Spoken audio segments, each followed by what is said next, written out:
Hello दोस्तों, कैसे हैं आप सब लोग। उम्मीद करता हूं काफी अच्छे होंगे। तो दोस्तों आज के इस वीडियो के अंदर हम रिव्यू करेंगे जो अपकमिंग आईपीओ 10 अक्टूबर को ओपन होने वाला है, ट्रैक्सन टेक्नोलॉजीज का आईपीओ, और जानेंगे कि इस आईपीओ में अप्लाई करना चाहिए नहीं करना चाहिए। तो दोस्तों सबसे पहले इस वीडियो के अंदर हम बात करेंगे कि इसका आज की तारीख में लेटेस्ट ग्रे मार्केट का प्रीमियम कितना चल रहा है। फिर दोस्तों बात करेंगे इस कंपनी की डिटेल्स के बारे में, मतलब ये कंपनी काम क्या करती है और इसका फ्यूचर वगैरह कैसा रह सकता है। फिर दोस्तों बात करेंगे इसके फाइनेंशियल्स और फंडामेंटल्स के बारे में, मतलब ये कंपनी प्रॉफिट मेकिंग है या लॉस मेकिंग कंपनी है। और फिर दोस्तों बात करेंगे इस आईपीओ की डिटेल्स के बारे में, मतलब इसका प्राइस बैंड वगैरह कैसा है, महंगा तो नहीं है। और दोस्तों अंत में मैं आपको बताऊंगा कि इस आईपीओ में अप्लाई करना चाहिए या नहीं करना चाहिए, और करें तो लिस्टिंग गेन्स के हिसाब से करें या लॉन्ग टर्म के हिसाब से करें। तो सारी चीजें इस वीडियो के अंदर क्लियर करेंगे। और दोस्तों वीडियो शुरू करने से पहले आप हमारे टेलीग्राम चैनल को ज्वाइन कर लें, वहां आपको स्टॉक मार्केट की अपडेट्स और वीडियो का नोटिफिकेशन हाथों हाथ मिल जाता है। लिंक आपको डिस्क्रिप्शन के अंदर मिल जाएगी। और दोस्तों आप अपने अलॉटमेंट के चांसेस बढ़ाना चाहते हैं तो घर के सभी फैमिली मेंबर्स के अगर डीमेट अकाउंट खुलवाना चाहते हैं तो बिल्कुल फ्री में डीमेट अकाउंट खुलवाने की लिंक आपको डिस्क्रिप्शन के अंदर मिल जाएगी। तो दोस्तों सबसे पहले बात करते हैं इसका आज की तारीख में लेटेस्ट ग्रे मार्केट के प्रीमियम की। तो अभी देखें तो ग्रे मार्केट के अंदर इसकी डिमांड बहुत ज्यादा कम चल रही है, मतलब ग्रे मार्केट के अंदर कोई भी खास डिमांड नहीं है ट्रैक्सन टेक्नोलॉजीज के आईपीओ की। और दोस्तों अभी अगर लेटेस्ट ग्रे मार्केट के प्रीमियम की बात करें तो ₹2 पर शेयर इसका ग्रे मार्केट का प्रीमियम बता रहा है। बहुत कम है इसका ग्रे मार्केट का प्रीमियम। 185 शेयर का ये लॉट है, 2 × 185 करते हैं तो करीबन ₹370 जैसा हमें एक लॉट पर आज की तारीख में फायदा बता रहा है। अगर परसेंटेज वाइज देखें तो 2 से 3% के आसपास इसका ग्रे मार्केट का प्रीमियम है आज की तारीख में, जो कि बहुत कम है। तो इस हिसाब से अभी अप्लाई करने जैसा नहीं है। जिसका भी आईपीओ का ग्रे मार्केट का प्रीमियम 20% से ऊपर का होता है तो वो सेफ कंपनी मानी जाती है लिस्टिंग गेन्स के हिसाब से अप्लाई करने के लिए। तो ग्रे मार्केट का प्रीमियम ऊपर नीचे होता रहता है, जैसी डिमांड होती है उस हिसाब से ग्रे मार्केट का प्रीमियम बदलता रहता है।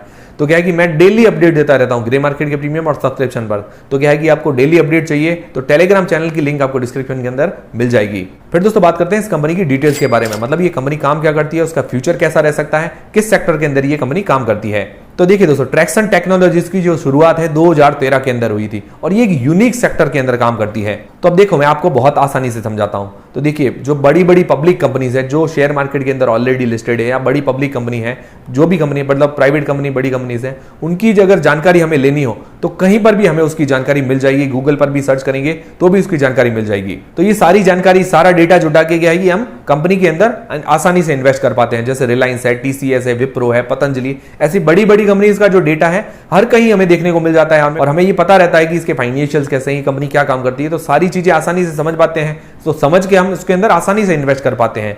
पर कुछ ऐसी कंपनीज होती है, प्राइवेट कंपनीज होती है, छोटी कंपनीज होती हैं, छोटे स्टार्टअप्स होते हैं, जहां पर अगर हमें इन्वेस्ट करना हो या कोई बड़े इन्वेस्टर्स हैं उनको इन्वेस्ट करना हो तो वो कैसे करेंगे। तो उसके लिए क्या है कि ट्रैक्सन टेक्नोलॉजी सॉल्यूशन प्रोवाइड करवाती है। मतलब जो भी बड़े बड़े स्टार्टअप होते हैं, छोटे छोटे स्टार्टअप होते हैं, छोटी कंपनीज होती हैं, जो कंपनियां लिस्टेड नहीं है, उनका अगर डेटा चाहिए होता है तो ये क्या है कि बड़े जो इन्वेस्टर्स हैं या छोटे इन्वेस्टर्स हैं उनको इनका डेटा लाके प्रोवाइड करवाती है, ताकि क्या है कि उन कंपनीज को देख सकें ये कंपनी क्या काम करती है, उनके फाइनेंशियल फंडामेंटल्स वगैरह कैसे हैं। तो सारी चीजों का डेटा ये प्रोवाइड करवाती है, मतलब इंटेलिजेंस डेटा ये सारा प्रोवाइड करवाती है। इससे क्या है कि जो बड़े इन्वेस्टर्स हैं वो आसानी से किसी भी स्टार्टअप के अंदर इन्वेस्ट कर पाते हैं। और ये सॉफ्टवेयर एज ए सर्विस अपना ट्रैक्सन प्लेटफॉर्म है, वहां पर ये सारी सर्विस प्रोवाइड करवाती है। तो इसके अंदर क्या है कि ये कुछ फीस भी चार्ज करती है। और उसके अंदर एक और चीज है, जैसे अलग अलग सेक्टर के अंदर हमें कोई भी कंपनी ढूंढनी हो, कोई भी स्टार्टअप ढूंढना हो जिसके अंदर अगर हमें इन्वेस्ट करना हो, जैसे आर्टिफिशियल इंटेलिजेंस का सेक्टर है, साइबर सिक्योरिटी का सेक्टर है, और भी काफी सारे सेक्टर है जिसके अंदर नए नए स्टार्टअप कौन से हैं, किसके अंदर इन्वेस्ट करें, तो ये सारा डेटा जो है ये प्रोवाइड करवा देती है ट्रैक्सन के प्लेटफॉर्म पर। तो काम और सेक्टर इसका बढ़िया नजर आ रहा है, पर आगे इसकी पूरी हम डिटेल देखते हैं। और इसके अलावा 850 प्लस जो बड़े इन्वेस्टर्स हैं उनका ये रिसर्च पार्टनर है, जिसके अंदर प्राइवेट मार्केट इन्वेस्टर्स हैं, इन्वेस्टमेंट बैंक्स हैं, कॉर्पोरेट्स हैं, गवर्नमेंट एजेंसीज है, ऐसे जो बड़े इन्वेस्टर्स होते हैं उनका ये रिसर्च पार्टनर है। मतलब उनको ये बताती है, उनको डेटा प्रोवाइड करवाती है। तो कुल मिला के ये इन्वेस्टर्स को डाटा वगैरह प्रोवाइड करवाने का काम करती है उसके। और ये जो डाटा प्रोवाइड करवाती है इसके अंदर वर्ल्ड की टॉप 5 कंपनीज में इसका नंबर आता है, और इंडिया के अंदर पहली कंपनी है जो ऐसे सेक्टर के अंदर लिस्ट होने जा रही है। हालांकि इसकी जैसी कंपनी एक लेटेंट व्यू एनालिटिक्स मान सकते हैं, वो बिजनेस एनालिटिक्स करती है। तो और ये जो है स्टार्टअप के डाटा वगैरह रखती है। तो ये थोड़ा बहुत फर्क है इन दोनों के अंदर। और इसके अलावा इसकी प्रेजेंस जो है 58 मतलब 58 कंट्रीज के अंदर है, और 70% से ऊपर का रेवेन्यू जो है बाहर से ही आता है। तो सिंपल भाषा में आपको समझ में आ गया कि ये कंपनी काम क्या करती है।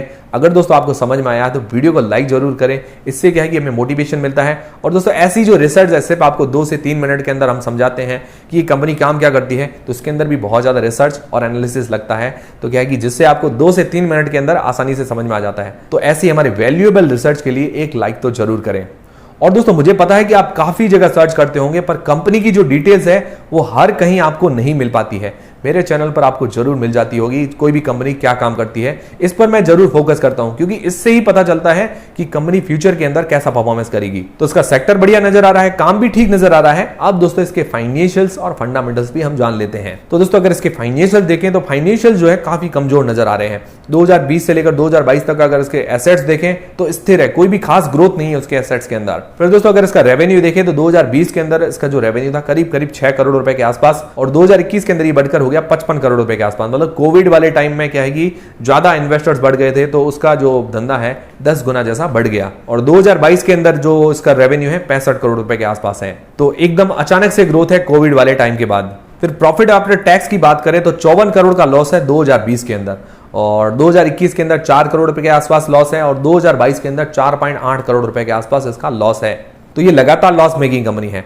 और जून 2022 तक की अगर बात करें, मतलब अभी FY23 के रिजल्ट आना बाकी है, पर FY23 के 3 महीनों की अगर बात करें तो ये कंपनी क्या है कि 1 करोड़ रुपए के प्रॉफिट के अंदर है। और ये क्या है कि 10 साल में पहली बार प्रॉफिट के अंदर आई है। तो ये भी थोड़ा सोचने वाली बात है कि दूसरी कंपनीज को ये डेटा वगैरह प्रोवाइड करवाती है, मतलब इंटेलिजेंस डेटा, रिसर्च वगैरह प्रोवाइड करवाती है, पर खुद का डेटा के अंदर ही गड़बड़ है। मतलब फाइनेंशियल्स इतने कमजोर नहीं होने चाहिए, अपने फाइनेंशियल्स पर भी ध्यान देना चाहिए। हालांकि कंपनी या बड़े स्टार्टअप यही कहते हैं कि जो भी स्टार्टअप होते हैं में शुरुआत के तौर पर पैसा लगता है, पर देखिए दोस्तों स्टार्टअप वगैरह कुछ भी हो, कंपनी जो है प्रॉफिट मेकिंग होनी चाहिए। प्रॉफिट मेकिंग कंपनी नहीं है तो उसके अंदर इन्वेस्ट करना थोड़ा क्या है कि सोचने वाली बात होती है। हालांकि अभी जून 2022 के अंदर थोड़ी प्रॉफिट के अंदर आई है, 1 करोड़ का प्रॉफिट है, पर ये कोई खास फाइनेंशियल नजर नहीं आ रहे हैं इसके। और इसके ऊपर डेप्ट, मतलब उधारी की बात करें तो डेप्ट नहीं है, मतलब डेप्ट फ्री कंपनी है। और दोस्तों अगर इसके फंडामेंटल्स की बात करें तो अगर इसका प्राइस टू अर्निंग रेशियो निकालें तो FY22 के हिसाब से ये कंपनी अभी लॉस मेकिंग है, तो इसका प्राइस टू अर्निंग रेशियो भी नेगेटिव है,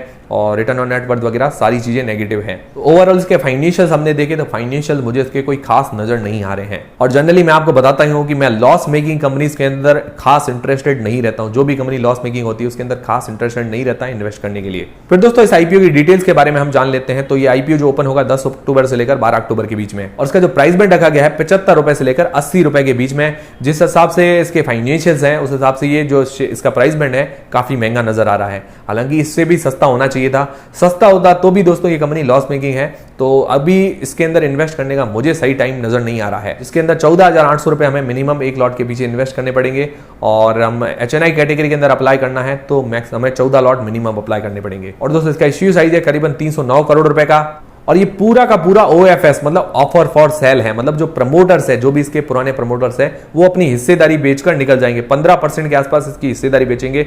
अभी जो प्रमोटर की हिस्सेदारी है 50% से ऊपर की, और बाद में रह जाएगी 35% के आसपास इसकी प्रमोटर की होल्डिंग।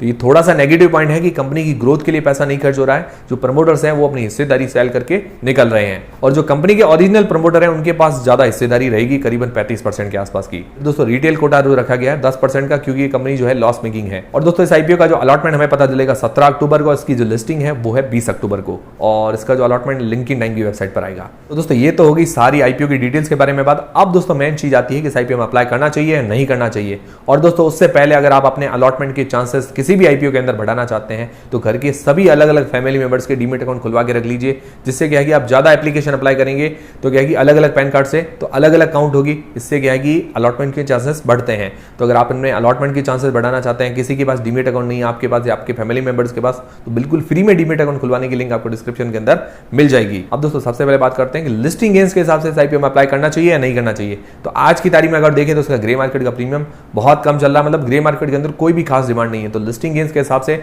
आज की तारीख में तो नजर नहीं आ रहा है अप्लाई करने के हिसाब से।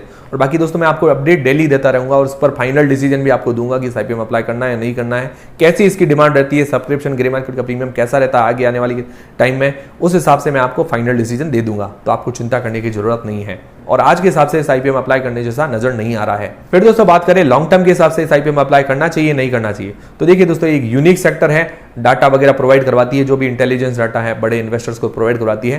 तो ये अच्छा सेक्टर है, पर क्या है कि इसके अगर इसके फाइनेंशियल्स देखें, इसका खुद का डाटा भी गड़बड़ा हुआ है। मतलब ये खुद लॉस मेकिंग कंपनी है, दूसरों को रिसर्च और डेटा वगैरह प्रोवाइड करवाती है। इस हिसाब से अपने डेटा पर भी ध्यान देना चाहिए इसको। मतलब ये कंपनी जो है प्रॉफिट मेकिंग तो होनी ही चाहिए, और जनरली मैं क्या है कि लॉस मेकिंग कंपनी से दूर ही रहता हूं। हालांकि हो सकता है ये फ्यूचर के अंदर प्रॉफिट के अंदर आए, पर आज की कंडीशन के हिसाब से ये लॉस मेकिंग कंपनी है और फ्यूचर तो हमने देखा नहीं है कि फ्यूचर के अंदर क्या होगा। और बाकी दोस्तों ये पर्सनली मेरी राय है, मतलब आपकी राय या किसी और की राय अलग हो सकती है। तो इसी चीज का इश्यू शायद पूरा ऑफर्स और सेल के अंदर ये भी नेगेटिव बात है, मतलब थोड़ा बहुत फ्रेश इश्यू होने चाहिए थे, कुछ कंपनी की ग्रोथ के लिए पैसे खर्च होने चाहिए थे। और बाकी इसका जो प्राइस बैंड है वो 75 रुपए से लेकर 80 रुपए, ये भी थोड़ा महंगा नजर आ रहा है। हालांकि 100 रुपए से नीचे है, इस कारण क्या है कि लोग अट्रैक्ट हो सकते हैं इससे और इसके अंदर थोड़ा बहुत लिस्टिंग गेन्स भी मिल सकता है, पर ओवरऑल अगर देखें तो इसका प्राइस बैंड भी महंगा है। और बाकी देखिए दोस्तों डिमांड वगैरह कैसी बनती है कि लिस्टिंग गेन्स के हिसाब से हमें जाना चाहिए नहीं जाना चाहिए, वो आने वाले टाइम में मैं आपको इस पर फाइनल डिसीजन दे दूंगा कि इसकी डिमांड वगैरह कैसी है, ग्रे मार्केट का प्रीमियम कैसा है, सब्सक्रिप्शन वगैरह कैसा मिलता है। हालांकि इसका सेक्टर बढ़िया है, सेक्टर के अंदर कोई कमी नहीं है, पर फाइनेंशियल्स भी मेन इंपॉर्टेंट रोल है और प्राइस बैंड भी मेन इंपॉर्टेंट रोल है इसके अंदर। तो ओवरऑल आज की तारीख में पर्सनली मैं इसको अवॉइड कर रहा हूं। और दोस्तों आपका क्या डिसीजन है इस आईपीओ पर मुझे कमेंट करके जरूर बताइएगा। तो दोस्तों उम्मीद करता हूं हमारा वीडियो हमारी जानकारी आपको काफी पसंद आई होगी। अगर हमारा वीडियो हमारी जानकारी आपको पसंद आई है तो वीडियो को लाइक जरूर करें और दोस्तों चैनल को सब्सक्राइब कर लें। ऐसे और भी जानकारी रिलेटेड वीडियोज हमारे चैनल पर आपको मिलते रहेंगे। मिलते हैं दोस्तों नेक्स्ट वीडियोज के अंदर।